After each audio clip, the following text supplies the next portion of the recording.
All right, this is Walter's roadmap to success. Now, I'm including more videos than I normally do on this one because I really like the clients, and Walter's a great little dog. But as I mentioned in one of them, he is kind of aloof, and so putting a premium on incentivizing him to do different things like giving him the treats, going back to practicing the different techniques and exercises are going to go a long ways towards motivating him. So some of the things I want the guardians to go over, I call it a focus exercise. They call it eyes, or excuse me, look? Eyes, which is basically getting him to look at you in the face. If you want a refresher on how to do this, if you go to doggoneproblems.com and click on dog training tips, on the right side, left side of the page, I believe there's a search box. Type in focus, and I'll have a bunch of videos where I explain how I do that. Might help to refresh your memory. We also went over the principle of counter conditioning. Now he has a problem with skateboards, bicycles, as well as some dogs. You can use counter conditioning for all of these things. Counter conditioning basically is where we're associating a positive with something the dog has a negative association with. And like for barking, he likes to bark at people who are coming by the house. So if this is the fence and this is the front yard, and people are walking from over here and they're walking in this direction, as a dog, I run over here and I'm like, hey, and I bark at them. What I mean to say is, I see you. You better not come over here.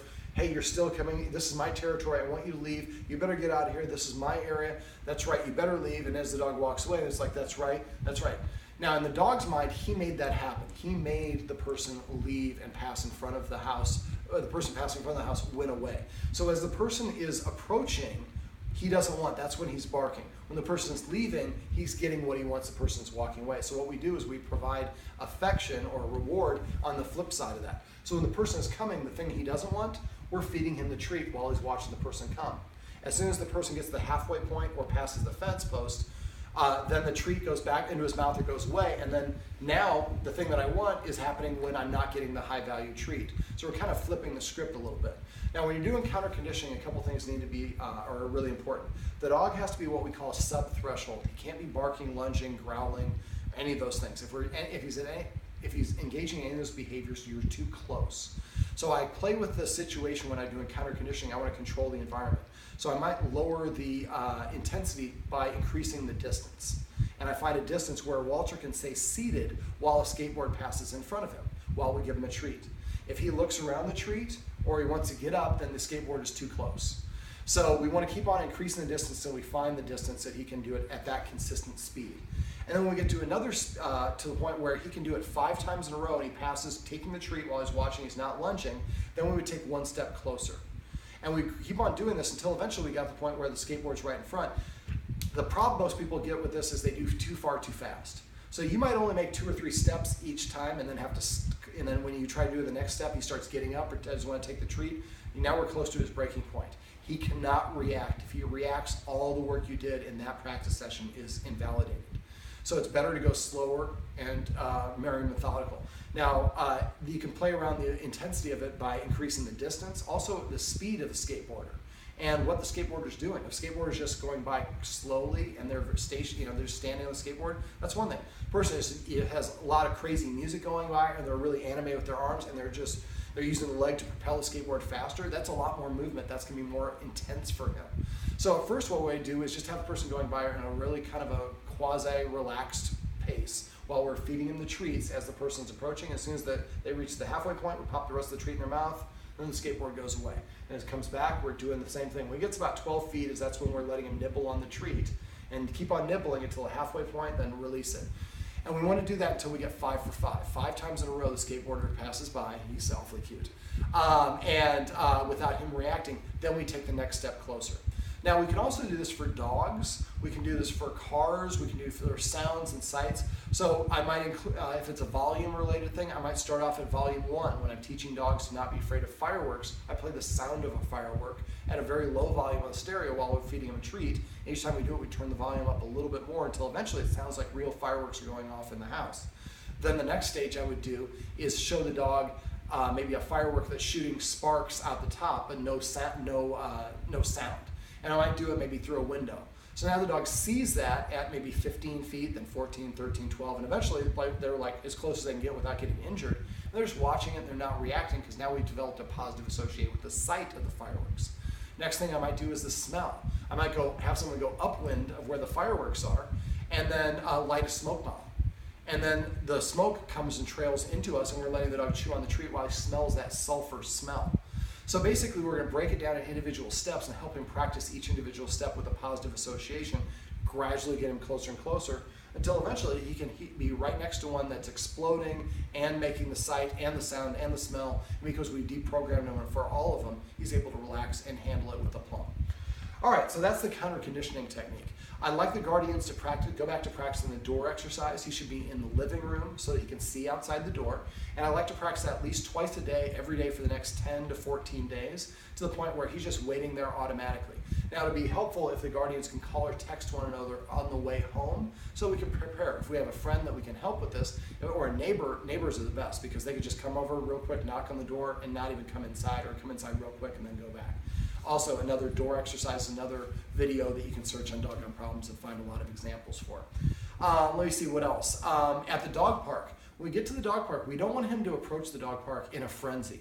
So as we get out of the car, because the dog park is really close to the house, the guardian may want to practice going to the dog park, but not actually going inside.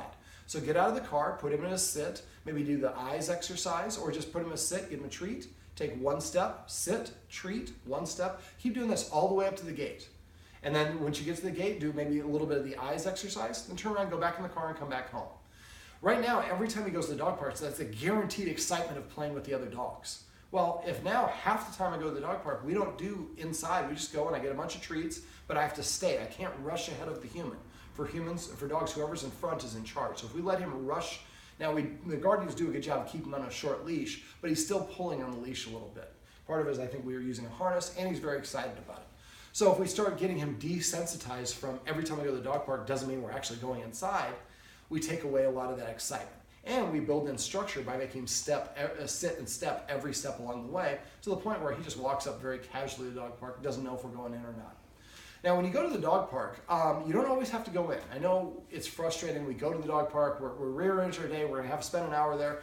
But if you go to the dog park and you see that there's a dog in there that is a jerk to the other dogs, the guardian is not paying attention to him. Walter does not like when a dog sticks his chin over his back, which is an attempt to dominate him. So if you see that there's a particular dog in there that he doesn't like, there's nothing wrong with going to the dog park and maybe standing outside the dog park and doing counter conditioning, letting him stare at that dog while he's getting the treat, but you're outside the park so he doesn't have a negative association with him. I've had some people where once they do the eyes exercise, they can actually do it while they're walking. Instead of going in the dog park, they just start walking around the perimeter of the outside of the dog park and keep on doing that, stopping every once in a while, doing the counter conditioning, then doing the eyes, and just walking around. And eventually that other dog leaves, you're exercising your dog. It's always better if you could take your dog to a dog park already exercised. This is California, where a lot of people don't have yards, so they take their dog to the dog park for exercise. But that can create some problems as well. If you can take your dog in there when it's calm and balanced, and depleted that excess energy, it's going to have a better success rate in the dog park. But if there's a dog that he comes in and you know he's going to have a problem with, go to the far side of the dog park or take him away. Walter's a little bit more reactive when he's in close proximity with his humans. So practicing the recall will be really important to do.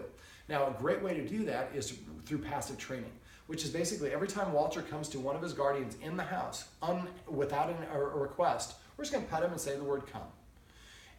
If you've done this a lot and if you said come, and your dog very inconsistent about coming, sometimes it's better to come up with a new command word and say here or attention or something else, and just come up with a new one where it doesn't have the baggage of the old one. I'm guessing his come is pretty good, but if every time he comes to us, we pet him and say come, even when we didn't ask him to do it, we're just waiting for him to do it, the end result, and rewarding him for that, then when we do ask him to do it, he's going to be much more inclined to do it because he's practiced at it. So same thing with sitting, laying down. If he gets on my furniture and I ask him to get down, I pet him and say off when he gets off the furniture. So any of these things that he does, we want to make sure we practice over and over again so he gets really, really good at them under easy situations. Then we want to gradually practice them in more challenging situations, maybe on a walk, or having him sit, like I said, outside the dog park. Sit, pace. That takes a lot of structure. Another exercise I like the guardians to do is to teach Walter to sit, or to stay, his sit needs some work as well, and that's, I think passive training will really go a long way towards helping with that. Same thing with petting with a purpose. He just had a funny walk. But let me see, the stay. And again, something you can go to my website, and I have videos for that. The stay should be done in 3 Ds: duration, distance, then distraction. So make sure you get up to 5 minutes before you start moving to duration or for distance. And for distance, 1 step, then pause, 2 seconds, come back, give him the treat. And eventually is the point where you can be across the room. Then we step right outside of his line of sight for 1 second, come back, and then give him the treat, say stay. And eventually we get out farther and farther away where he's outside of your line of sight, but he knows you're in the house. And then the idea for that, and then that way you can start using that when you go to the bathroom, put him in a stay. You're gonna go out to get the mail, put him into a stay. You're gonna go check something for your car. Whatever it is, you get a chance to practice having him control himself, and there's nothing that's restraining him. So he is doing all the work. It's a great way for him to develop more self-control. Make sure when you're doing the stay though, that he has a release word. So when you get done, stay, stay, stay, however many times you do it. At the end, toss a treat to the side the first several times, then say the word break or release when he touches it with his lips. This way he understands there's a command word. I can't auto-release. I have to wait until I hear the word release, which again should never be the word okay. Make sure that guardians continue petting him with a purpose. Let me see. Enforcing the rules. Sometimes he's in the kitchen. I would make that a rule as well. When you're preparing food, he's not allowed to be in the kitchen. Now, something else we can do. Hey, you coming back, Walter? I have some incentive for you to come back here. Something else that we can do is recreate situations. So if he likes to come in the kitchen, let's have your other end face the camera. There we go. So if he likes to do things in the kitchen while we're cooking, maybe we practice and do a dry run. So we get a piece of roast beef, microwave it about 20 seconds, and then that will make your kitchen smell really appetizing. Then practice having him stay out of the kitchen and go through all the mannerisms. Turn on the stove, open the refrigerator, turn the oven on. And so he sees all these, he gets used to seeing you do all these different things while he's staying right outside the border of the kitchen. And you practice that right before you're actually going to cook a meal. And then you spend 2 or 3 minutes practicing that. Then come inside, come in here, grab your phone, check an email or something, watch a little TV, then go back in and practice again. You just had that dry run. We do practice rounds of golf or basketball or practice free throws or whatever it is to get better at it. It's a great way to use for your dog. And also helping your dog practice the behavior they want. I talked about this on camera, but making sure that we teach our dog how we want them to behave in various situations is something most people forget to do. Then we get upset with the dog for not behaving the way we haven't taught them. That's not the dog's fault, that's our fault.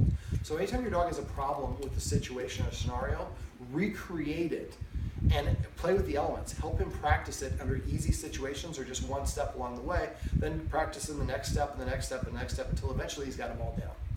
Now, the rotate and the spin, because he doesn't like when other dogs dominate him, and because he's reactive when his guardians try to approach when he's with another dog, developing a very strong recall as well as the ability to get him to spin or rotate on command will go a long ways towards giving him the tools that he needs to stop a fight from actually happening. So for the rotate and the spin, it takes a little bit of practice. The guardians are not big fans of using a clicker, which I'm not either. But for this exercise, I find it really effective to know you put your paws on it, that's what I wanted. Now there's good instructions on that in that video above this one about how to put your paws on it and get him to spin and rotate. But if you have questions about that, make sure you let me know so I can go over that with you independently. Trying to think what else we went over. Am I forgetting anything? I don't think so.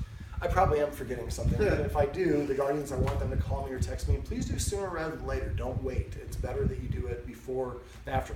One last little tip is if you're going to do the counter conditioning or practice the stay or any of these exercises, if we can take him out for a nice walk first and then come back and then give him a recovery period and practice it, taking that excess energy off of his plate will help him concentrate a little bit better. The last thing I did remember that I wanted to go over, he sometimes doesn't want to go. He goes outside and takes a pee and then wants to come right back inside when the guardians are ready to take him for a walk.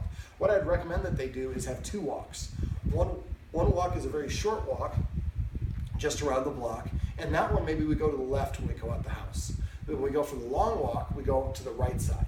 So if we do that, and maybe on that walk we would say, extra or short or whatever the word is, every once in a while just say it on that walk. It'll take a month or 2, but eventually say short, and he understands short just means the 1 block, and extended means the long hike. And because we're going in a different direction, he should be able to identify this is the short one. Okay, I'll be willing to go through this one. I think it might be a heat-related thing, so I suggest the guardians actually get him a really short haircut for the next haircut because it's the heat of the summer, and see if maybe that helps. For dogs, you have to remember that they're wearing a fur coat in the summertime. We wouldn't ever do that, so it can make it more challenging, more easy for him to overheat. So trying that up, maybe that's the ticket that we need. Now he feels comfortable enough and cool enough to go for a longer walk or hike. All right, I think Walter. Can we come back here for the last little segment? You come over here. Walter, sit. Sit. Remember, everything you do trains your dog, only sometimes you mean it. Sit. Good job, buddy. Perfect.